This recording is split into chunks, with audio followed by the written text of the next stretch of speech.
आज बायका म्हणता वारकरी, वारकरी असेल किंवा अनेक पंथामधून विखुरलेला हा जो बहुजन समाज आहे, महानुभाव पंथ असेल, वारकरी समुदाय असेल, चोखामेळाचा समाज असेल, या सगळ्या संतांनी नेमकं आमच्या मनामध्ये काय रुजवलं असेल तर प्रस्थापित ब्राह्मणी धर्माला शह देण्यासाठी निर्माण केलेला हा वारकरी संप्रदाय, तथापित प्रस्थापित धर्माला नाकारण्यासाठी निर्माण केलेला महानुभाव पंथाचा समुदाय होता. तो समुदाय दगडाच्या देवाला देव म्हणणारा नव्हता, पण ब्राह्मणांनी त्यांना सुद्धा ब्राह्मणीकरण करून टाकलं आणि मग आता सांगायला लागलेत की नाही संत तुकाराम महाराज असे होते. अरे तसे होते तर मारलं का? जर ते तसे होते ना तर मारलं का? 12वीच्या परीक्षेच्या पेपर मध्ये लिहून ठेवलं संत तुकाराम भोळसट होते, वेडसर होते आणि या वेडेपणामध्ये त्यांनी अभंग लिहिले. 52% ओबीसी समाज आहे या महाराष्ट्रामध्ये आणि हा 52% समाजातला 1% समाज सुद्धा असं म्हणणार नाही की आम्ही संत तुकाराम महाराजांना मानत नाही. मग त्यांची अशी लिहायची हिंमत होतेच कशी मी म्हणते. कारण त्याचं कारण असं आहे की आमचा इतिहास आम्हाला माहित नाही, आमच्या इतिहासाविषयी आम्ही जागरूक नाही, आमच्या लोकांविषयी आमच्या भावना अजून तेवढ्या तीव्र झालेल्या नाहीत, म्हणून त्यांची हिंमत होते तुमच्या संतांविषयी असं लिहिण्याची. त्यांना वेडसर आणि भोळं ठरवायचं तर कोण वेड होते मी तुम्हाला सांगते. लोकहितवादींनी शतपत्र लिहिलेली आहेत. त्या शतपत्रामध्ये ज्यांना तुम्ही म्हणता ना भिवू नकोस मी तुझ्या पाठीशी आहे, आमचं म्हणणं तर असं आहे पाठीशी कशाला? लोक वार पुढून करतात हो, मारायचं ठरलं तर पुढून मारतात, पाठीशी कशाला? जरा समोर या, तर समोर यायचं ना, पाठीमागं नाही राहायचं भ्याकाड्यासारखं, जरा समोर यायचं. आमची भूमिका तर अशी आहे, तुम्ही जर आमच्या पाठीमागे राहाल तर कायम पाठीमागे राहाल, तुम्ही आमच्या पुढे जाल तर कदाचित आमच्यातला आणि तुमच्यातला अंतर वाढत जाईल. म्हणून पाठीमागे आणि पुढे राहू नका, आमच्या सोबत राहा, आमच्या सोबत राहून आमच्या सोबत काम करा. एक दिवस शिवराज्याचा येईल, एक दिवस डॉक्टर बाबासाहेब आंबेडकरांनी बघितलेल्या स्वप्न सम्राट अशोकाच्या भारताचं अस्तित्वात येईल. हे स्वप्न आम्हाला जर साकार करायचं असेल तर आम्हाला हातात हात घालून चालावं लागणार आहे. या क्रांतीची सुरुवात आम्हाला सगळ्या समाजापासून, सगळ्या लोकांपासून, प्रत्येक माणसापासून आणि सगळ्यात महत्वाचं म्हणजे स्त्रीवर्गापासून करावं लागणार आहे. आम्ही स्त्रीवर्ग का म्हणतो बरं? 100% लोकसंख्या जर असेल तर 50%चा वर्ग हा स्त्रीवर्ग असतो आणि हा 50%चा वर्ग जर वगळला तर 100%ची कोणतीही क्रांती यशस्वी होत नसते, कोणतीच क्रांती यशस्वी होत नसते. आणि मग आपल्याला 100%ची जर क्रांती करायची असेल तर या 50%ला कधीही वगळता येणार नाही. आणि दुसरं कारण असं सांगते, महात्मा ज्योतिबा फुलेंनी स्त्रियांसाठी शिक्षण का बरं सुरू केलं असावं? आईच्या कुशीतून जेव्हा बाळ जन्म घेतं त्या बाळावर सगळ्यात पहिला संस्कार त्याची आई करत असते. म्हणून तुम्हाला जर तुमचा भारत चांगला बनवायचा असेल, सृजनशील बनवायचा असेल, सुसंस्कृत बनवायचा असेल तर तुम्हाला सुद्धा हे तत्व पाळावं लागणार आहे की जर तुम्हाला तुमचे मुलं या देशाचे भावी नागरिक सुजलाम करायचे असतील, सुशिक्षित करायचे असतील, सुसंस्कृत करायचे असतील तर तुम्हाला तुमचा स्त्रीवर्ग पहिला सुशिक्षित करावा लागणार आहे, सृजनशील करावा लागणार आहे. शिवाजी महाराज आकाशातून टपकत नसतात, ते जिजाऊच्या पोटी जन्म घेत असतात. गुलाम माँ गुलाम बच्चे पैदा करती है. जर आई सक्षम नसेल तर ती कधीही सक्षम मुलगा निर्माण करू शकत नाही. उपवासा तापासानं आमचे वजन आधीच 40 झालेत आणि उपवास तापास करू नका हे सांगता सांगता माझं वजन 40 झालं. पर्याय नाही, 4 महिने कंटिन्यू फिरावं लागतंय, जानेवारी ते एप्रिल. एकच सांगतो आम्ही बायकांना, माझं तर म्हणणं आहे, मी असं म्हणणारच नाही उपवास करू नका म्हणून. मी तुम्हाला सांगणार आहे, तुम्ही आधी जे उपवास करता ना त्या उपवासाचा इतिहास शोधून काढा, त्या व्रतवैकल्याचं मूळ शोधून काढा, ते धर्मग्रंथ कोणत्यानुसार तुम्ही उपवास करता ते सगळे वाचा. आणि तरीही जर तुम्हाला वाचलं उपवास, तरी जर तुम्हाला असं वाटत असेल ना की उपवास करावेत तर मी तुमच्या पाया पडायला घरी येईन, तुमच्या घरी येईन. कारण माहिती आहे हे उपवासाचं एक जे थोतांड मांडलेलं आहे ते कशा पद्धतीचं मांडलेलं आहे त्या पद्धती तुम्हाला सांगते. उपवास तुम्ही ते वैभव लक्ष्मी आमके धमके महिन्याचे भराचे उपवास करता, त्याच्यानंतर त्याचं उद्यापन करता. या उद्यापनाचा सोहळा कसा असावा याचं एक वर्णन ब्राह्मण पुराणामध्ये आम्हाला सापडतं. ते वर्णन असं आहे, त्या स्त्रीनं आपले उपवास संपल्यानंतर एका दिवशी शुभ्र वस्त्र परिधान करावं. शुभ्र वस्त्र परिधान केल्यानंतर पूजा अर्चा मांडावी, त्याच्यामध्ये सगळा कोरडा शिधा मांडावा. कोरडा, ओला चालत नाही तुमचा, शूद्र आहे तुम्ही, ओला चालत नाही त्यांना तुमचा, कोरडा. कोरडा शिधा मांडावा, काजू बदाम आमक धमक प्रदीप सरांनी काल सांगितलं असेल तुम्हाला. मग हे सगळं मांडायचं आणि मग त्या स्त्रीनं स्वतःला ब्राह्मणाला अर्पण करायचं. हे मी सांगत नाही, हे तुमचे धर्मग्रंथ सांगतात. सत्यनारायण सत्यनारायण काय आहे सत्यनारायण? सत्यनारायण पूर्वी मनुस्मृतीच्या धर्मग्रंथानुसार असा एक नियम होता, जर ब्राह्मणाला एखादी मुलगी आवडली, कोणतीही समाजाची असो कोणत्याही जातीची असो, ती मुलगी जर त्याला आवडली तर त्याला तिच्याशी विवाह करता येत होता, जरी तिचे आधीच्या कोणत्याही समाजाचा नवरा असला तरीही. तसे एक श्लोकच आहे त्याच्यामध्ये की तिला जर अगोदरचे 10 जरी अब्राह्मणी नवरे असतील तरीही जर त्या पुरुषाला ती स्त्री आवडली तर त्याला ती घेऊन जाता येत होती, उपभोगता येत होती, असं तुमची मनुस्मृती सांगते. आणि मग पुढच्या काळामध्ये झालं कसं, थोडस जनजागरण व्हायला सुरुवात झाली. मग यांनी सत्यनारायणाचा विधी काढला. कारण काय, कोणतीही स्त्री बहुजन समाजाच्या बहुजन पुरुषानं भोगण्या अगोदर तिला भोगण्याचा पहिला हक्क हा ब्राह्मणांचा असतो आणि तो पार पाडणे म्हणजे सत्यनारायण आहे. लग्नानंतर सत्यनारायण झाल्याशिवाय संसाराला सुरुवात होत नसते. बऱ्याच गोष्टी अशा आहेत ज्या तुम्हाला या स्टेजवरून खरंच सांगाव्याशा वाटत नाहीत, खरंच ती वाईट भाषा वापरावीशी वाटत नाही, पण त्या भाषेत सांगितल्याशिवाय तुम्हालाही कळत नाही त्याला आम्ही काय करा. आमच्या समाजाची मानसिकता एवढी आळशी झालेली की काही विचारच करायचा नाही, विचार करायचा नाही. आम्ही शपथ घेऊन टाकलेली आहे, अगदी विचारच करायचा नाही. जे चाललंय ते चालू द्यायचं, मस्तपैकी खायचं प्यायचं बस. आमचे लोकांना आम्ही जर सेवा संघ असेल, भामसेप असेल, इतर बहुजनवादी संघटना सांगायला गेलो, लोक काय म्हणतात माहितीये का, मला माझ्या आई वडिलांनी कष्ट करून शिकवलंय, आता मला माझ्या घराला सुधारवणं गरजेचं आहे, त्याच्यामुळे मी तुमच्या संघटनेत येऊ शकत नाही.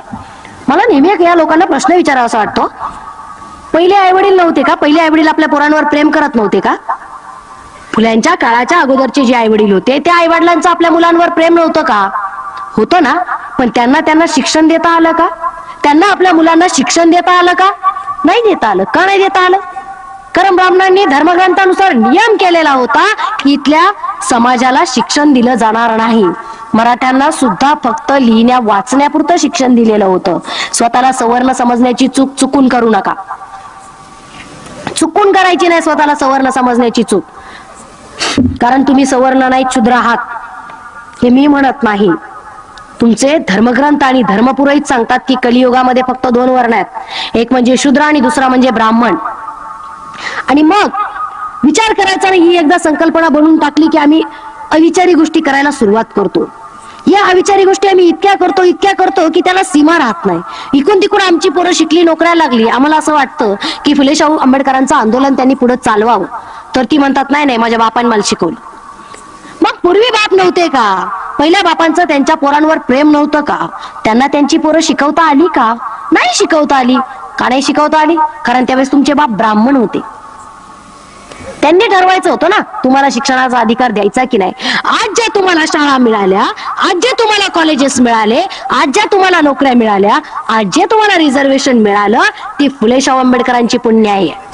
कोणत्या पुरोहिताची, शंकराचार्याची पुण्याई नाहीये, ती फुले शाहू आंबेडकरांची पुण्याई आहे. आणि ज्यांच्या पुण्याईच्या जीवावर आम्ही 2 टायमाची भाकर कमावतो त्याचा हिस्सा पहिला त्यांना देणं हे आमचं कर्तव्य आहे.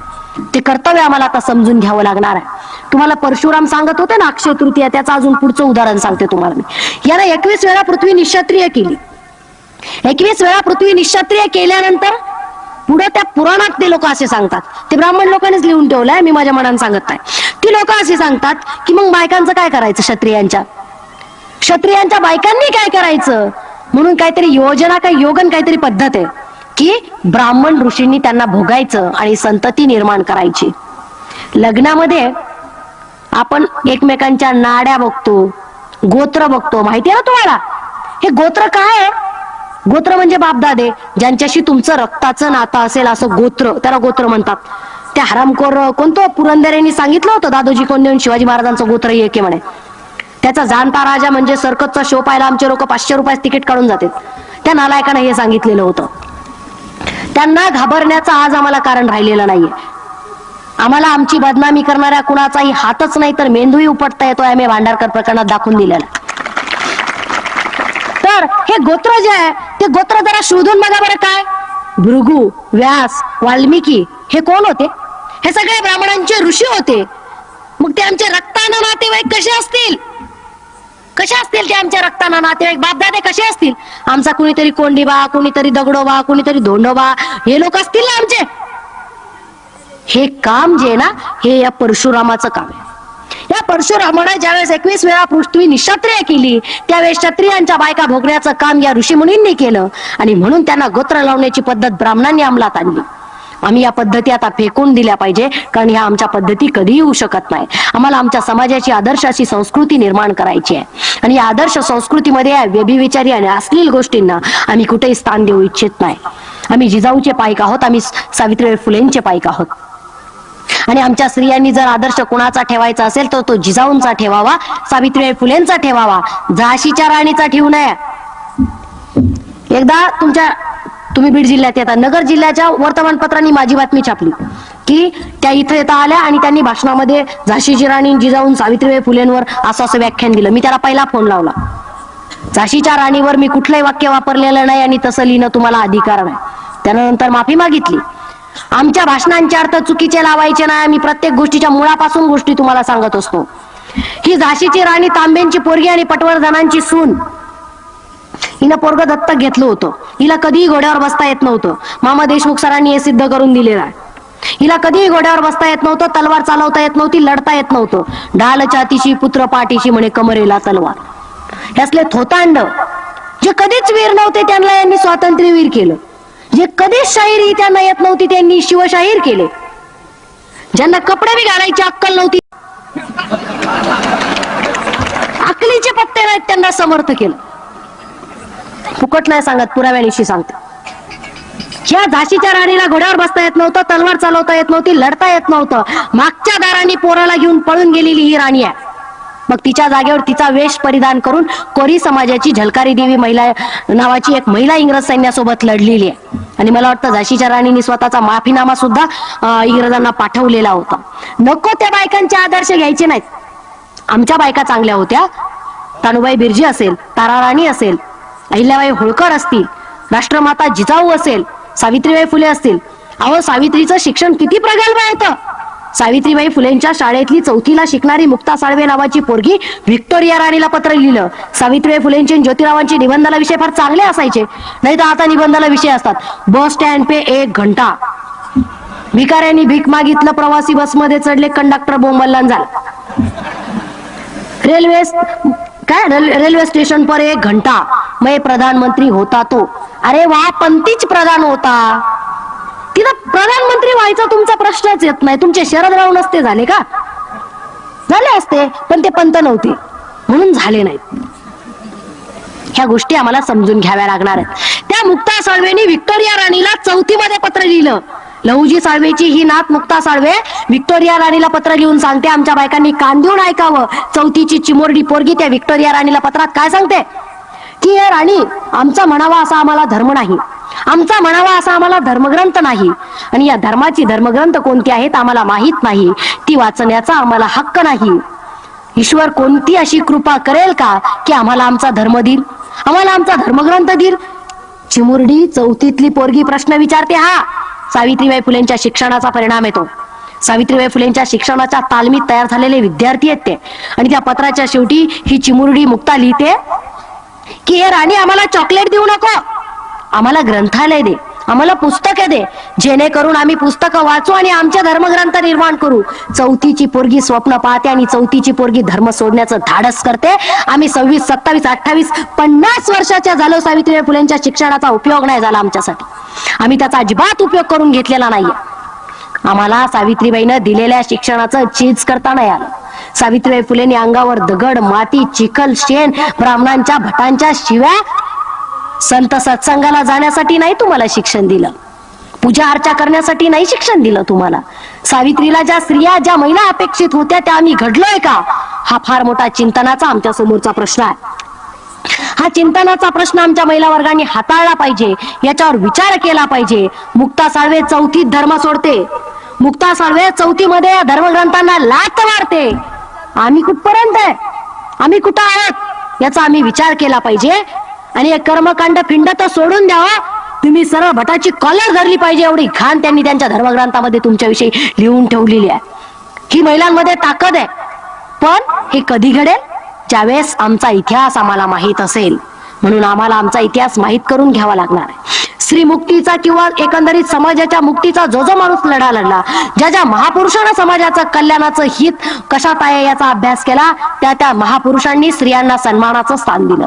तथागत सिद्धार्थ गौतम बुद्ध भारताचा पहिला क्रांतिनायक, भारताचा पहिला महामानव, ज्यानं ब्राह्मणांविरुद्ध रणशिंग फुंकलं आणि पूर्ण भारत बौद्धमय केला. कुणबी राजा, मराठ्यांना फार गैरसमज होतात. हा कुणब्यांचा राजा एवढा मोठा महामानव, त्या महामानवानं सांगितलं की धर्मग्रंथ वाचण्याचीच नव्हे तर धर्माचं कार्य करण्याची सुद्धा स्त्रियांना परवानगी आहे. शिवरायांनी सुद्धा जिजाऊंच्या निर्णयाला आद्यस्थान देऊन स्वराज्याची संकल्पना साकार केली. प्रत्येक स्त्रीला सन्मानाचं स्थान दिलं आणि छत्रपती संभाजी राजांनी या सगळ्या गोष्टींचा कळस केला. आपल्या बायकोच्या हातात राज्यकारभार दिला आणि तिच्या नावाची राजमुद्रा तयार केली. डॉक्टर बाबासाहेब आंबेडकरांनी तुमच्या आमच्यासाठी कोडबिल दिलं. हिंदू कोडबिल स्त्रियांच्या हक्कासाठी दिलं. भारतीय राज्यघटनेच्या प्रत्येक कलमात सांगितलं की नोकरी देताना, व्यवसाय करत असताना, कोणताही हक्क देताना स्त्री पुरुष असा भेदभाव केला जाऊ नये. स्त्रियांनाही पुरुषांच्या प्रमाणे वेतन दिलं पाहिजे. स्त्रियांनाही पुरुषांच्या प्रमाणे प्रत्येक गोष्टीमध्ये सहभागी होता आलं पाहिजे. बाबासाहेबांनी अक्षरामध्ये कलमामध्ये तुम्हाला हक्क दिले. प्रत्येक कलमात लिहिलं की स्त्री आणि पुरुष असा भेदभाव केला जाऊ नये. जात वेळ हा भेदभाव केला जाऊ नये. इतकं महान कार्य तुम्ही न मागता तुमच्या पदरामध्ये टाकलंय या महापुरुषांनी. आमच्या पुरींना प्रश्न विचारला का नवरा कसा असावा, ते म्हणतात रामासारखा. नवरा कसा असावा? रामासारखा. म्हणे कशाला? दिवस गेल्यावर जंगलात सोडून द्यायला? मला एकच समजत नाही, नवरा कसा असावा? ज्योतिराव फुल्यांसारखा असावा. एवढ्या अज्ञानाच्या अंधकाराच्या ज्या काळामध्ये स्त्रियांना रस्त्यावरून चालणं पाप होतं, त्या काळामध्ये आपल्या बायकोला शिक्षण दिलं, शिक्षिका केलं.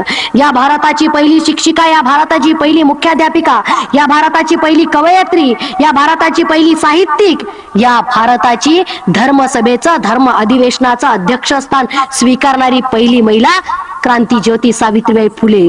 ज्योतिरावांसारखा नवरा असावा. नवरा शहाजी राजांसारखा असावा.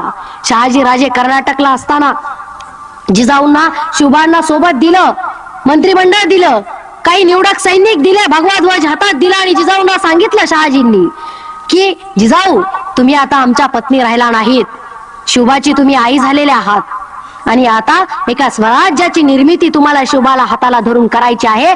या कार्यासाठी तुम्हाला आमच्यापासून दूर राहायचं आहे आणि हे दूर राहत असताना प्रत्येक निर्णय सक्षमपणे तुम्हाला शिवरायांच्या राज्याचा घ्यायचा आहे. तुम्हाला माहितीये ज्यावेळेस जिजाऊ कर्नाटक मधून पुण्याला आल्या शिवबाला घेऊन, त्याच्यानंतर शहाजी जिजाऊ भेट कधी झाली? ज्यावेळेस कर्नाटकहून जिजाऊ पुण्यामध्ये आल्या त्यावेळेस शिवबाचं अवघं वय 8 वर्षाचं होतं. त्यांची परत भेट झाली त्यावेळेस संभाजीराजे 9 वर्षाचे होते. आग्र्याहून सुटून आलेले होते.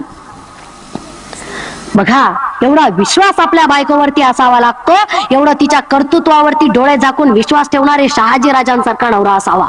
नवरा संभाजी राजांसारखा असावा. आपल्या बायकोच्या हातामध्ये सगळा राज्यकारभार दिला आणि सांगितलं की तुम्ही या राज्याच्या पर्यंत जोपर्यंत तुमची शासनामधली नोकरीची संख्या येणार नाही तोपर्यंत तुमची नोकर भरती बंद असेल. बरोबर ना?